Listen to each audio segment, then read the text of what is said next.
Kasabay naman ang paggunita ng National Teachers Month, mas magaang trabaho at dagdag na mga benepisyo naman ang regalong handog ng DepEd para sa mga minamahal nating kaguruan.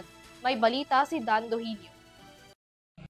Bayani, yan ang salitang paulit-ulit binigyan diin ngayong National Teachers Month. Hindi lang para sa mga nasa digmaan o sakuna, kundi para sa mga guro na araw-araw nagsisilbing ilaw para sa mga kabataan. At ngayong taon, sinigurado ng pamahalaan na mayroon silang sapat na kalinga. Kasunod ng direktiba ni Pangulong Ferdinand Marcos Jr. sa kanyang nakaraang State of the Nation Address, agad na ipinatupad ni Education Secretary Sani Angara ang mga reformang nakatuon sa kapakanan ng mga guro. Kabilang dito ang 57% na pagbawas sa mga school forms na dati nagpapabigat sa kanilang trabaho, malinaw na guidelines para sa pagbabayad ng overtime services, at mas mabilis na pagproseso ng 7,000 pesos medical allowance na maaaring kunin bilang HMO package o cash assistance.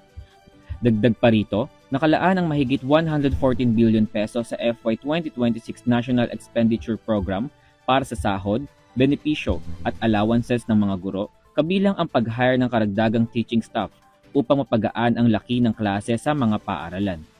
Sa lahat ng hakbang na ito, ipinapakita ng pamahalaan na ang mga guro ay hindi lamang tagapaghatid ng kaalaman, kundi haligi ng kinabukasan ng bansa.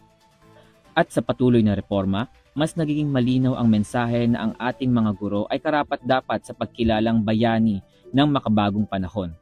Sa pagpapatupad ng mga reformang ito, layon ng pamahalaan na maibsan ang bigat ng trabaho ng mga guro at matiyak na nakatuon sila sa pinakamahalagang tungkulin, ang pagtuturo sa kabataan.